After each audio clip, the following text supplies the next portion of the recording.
Hello hi friends, ఎలా ఉన్నారు? అందరూ బాగుండరా? నేనైతే చాలా బాగుండా. చూడండి, చిన్న పిల్లలు గుడ్లలో నింటి విడిగిపోయినాయి. చూడండి, వచ్చి కూర్చునేది దాళ్ళమ్మ. అస్సలు గింజలు నీళ్లు తిండి పెడతా అంటే ఉండదేమో అనుకున్నా, ఎట్లో నిలబడింది. దానికి టయానికి నీళ్లు గింజలు అన్నీ వేస్తానే అక్కడే తింటుంది. ఇక్కడికే వచ్చి కూర్చొని పిల్లలకి బాగా చూసుకునింది.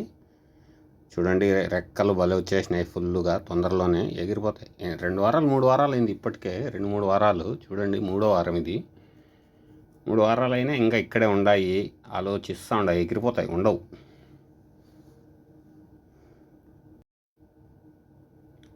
ఏముండవు, ఎగిరిపోతాయి. ఇంకా ఎగిరిపోతాయి. ఎగిరిపోవు. చూడండి ఎలా ఉన్నాయో. 4వ వారం స్టార్ట్ అయిపోయింది ఇది. నేను అన్నీ ఎంచుకుంటానే ఉండాలి రోజులు, ఎన్ని వారాలు అవుతుందా అనేసి. ఓకే ఫ్రెండ్స్, మీరైతే లైక్ చేసి సబ్స్క్రైబ్ చేసి ఫుల్ సపోర్ట్ చేయండి. సబ్స్క్రైబ్ చేయాలా ఫుల్గా. ఓకే ఫ్రెండ్స్, నెక్స్ట్ వీడియోలో మళ్ళీ కలుద్దాం. Okay, bye.